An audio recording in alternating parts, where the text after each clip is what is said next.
Welcome to the Big Success Show. Today, expert answers to the 6 top questions on how to start a business. Brought to you by FinancialFreedomTool.com, helping you find money to fund your business. Big Success with the Professor and Mary-Lynn. The U.S. Small Business Administration, that is the SBA, they recently hosted a Twitter chat on how to start a business. And we were among the expert participants, including Google Small Business, Constant Contact, IRS Small Business, because, we want to get in good with the IRS. That's right. QuickBooks, Score, and many, many more, who shared tips and resources on how to take those first steps into entrepreneurship. And today we're going to share some highlights from that session. Hi, I'm George Kruger, a.k.a. The Professor. And I'm Mary-Lynn. Over the course of the hour-long SBA chat that we participated in, we answered 6 of the biggest questions people ask about starting a business. Here's each question with our answer, plus a few of our favorite answers from others. Question number 1. How do you distinguish between a business and a hobby? And we said, a hobby costs money, a business makes money. It's pretty simple, right? That is so short, sweet, and to the point. It got us a whole lot of likes on Twitter. And we also liked this answer from Constant Contact. They said, quote, traditionally a business is something that is providing you with income, while a hobby is strictly something you do for enjoyment. That being said, as more and more people, particularly millennials, begin to monetize their hobbies, the lines have become blurred, unquote. I thought that was insightful because hobbies are becoming money makers for people. Well, and I think just the opportunities there to serve micro markets in a way that never has happened before. It used to be you could come up with a great idea, but the thing is there was no way to reach the audience or to reach your potential customers. Yeah. And now with all the various forms of media we have, it's so easy to be able to segment and to actually say, okay, yeah, this is my hobby, and here's a group of people who feel the same way I do about it. That's really cool. Now, another organization called Venturize, they offered up a resource that if you think your hobby could make a sustainable and profitable business, check out their article, Turn Your Bright Idea into a Business, because it provides a set of questions to help you validate your idea. Another resource we offered up was 9 factors to consider when determining whether an activity is a hobby. And it comes straight from the Internal Revenue Service. So, to me, this is pretty credible, right? So, it's definitely one to pay attention to. The resource on the website is How Do You Distinguish Between a Business and a Hobby? And we've got a link to it in this episode's show notes. Question number 2 from the Twitter chat.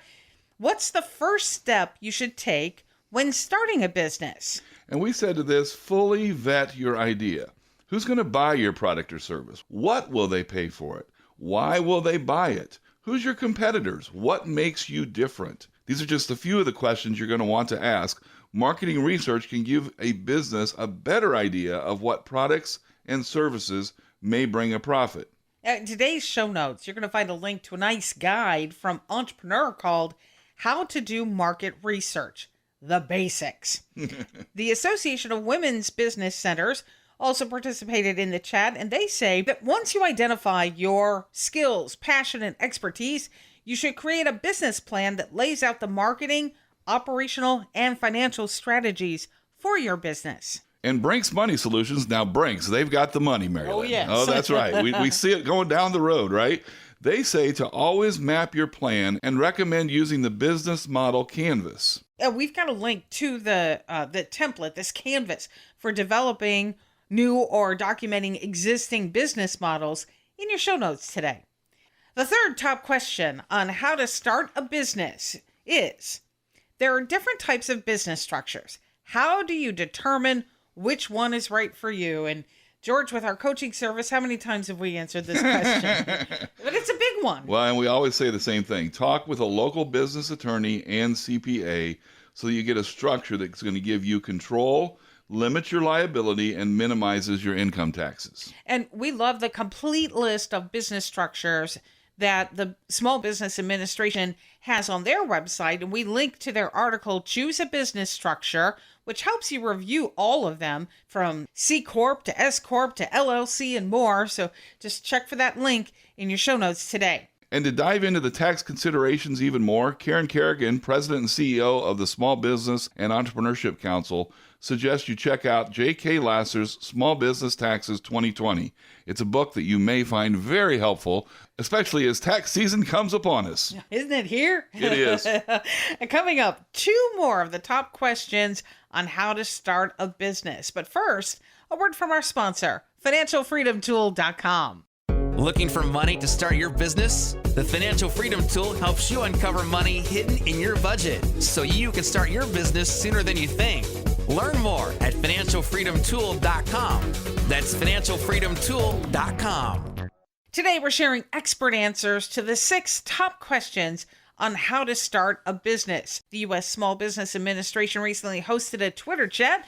We were among the participants, and question 4 during the chat was, what are some common problems to avoid when starting a small business? And the answer we had was, assume, this is a really important one, assume that it's going to take 2 times as long and cost 2 times as much to bring your idea to market. And I think so many people, I mean, whenever you get that whole budget all mapped out, just double it. Some people suggest tripling it, and you're probably getting close. And at least what you're doing is you're giving yourself a shot, or kind of you're saying to yourself, what if things don't go as planned? And also, you're making room for the fact that for whatever reason, when we're putting out projections, we think we're superhuman. We think we can do things super fast, and we think we can do things super cheap.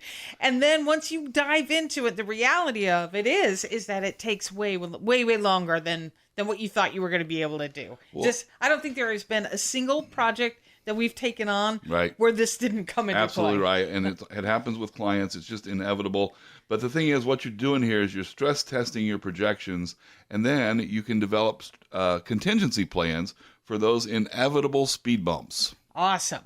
So just some additional tips from this question. The New York Small Business Development Center listed the following common problems that people have when starting a business. One is not thinking incrementally. Yeah, and I love this tip because they say that entrepreneurs tend to see the vision for the business in its totality. That's what we look at, the totality. And the problem is we tend to overspend because we think we need all of these things at once. And we don't. We can step into it baby step by baby step. Another problem is undercapitalization. Yeah, I mean, this is just so, I would say that money is perhaps less important today than it has been at times in the past, because there's so many resources out there that allow us to not spend money, but not entering in capitalized. What we see, Mary-Lynn, is people, they underestimate, for example, how much they need to market the business, to get the name out there. Yes. It's going to take some time, and it's going to take some money. And then another common problem for starting a small business is not having or using a business plan. And one of the things we say with this is the plan itself is not as important as the planning process. You know, a lot of times we've got all these ideas in our head, and we think they're great. Okay, I'm speaking for myself here. I have all these ideas in my head, and I think they're great until I start to put them in writing. And then what I realize is, wow, I do not have that really thought through at all. That's what a business plan really helps you do, is think through your business concept. Google Small Business replied that when starting a new small business, try to avoid the following: buying too much inventory, ineffective and expensive marketing campaigns, and outsourcing services that can be done in-house. So not the outhouse, in-house. All right. All right, moving on to question 5. What are the different ways to fund a small business?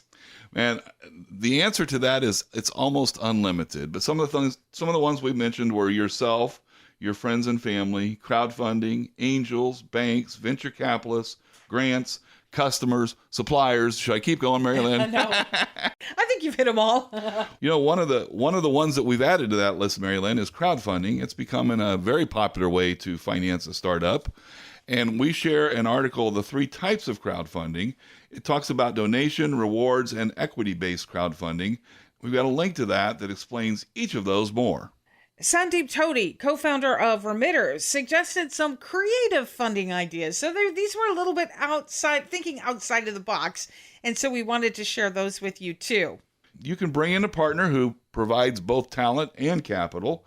You could get a loan against the future earnings. Now, Banks probably aren't going to buy it because they really want to see historical earnings, but some lenders will accept your projections. Okay. You can use a credit card rollover if the return on this investment will pay for it.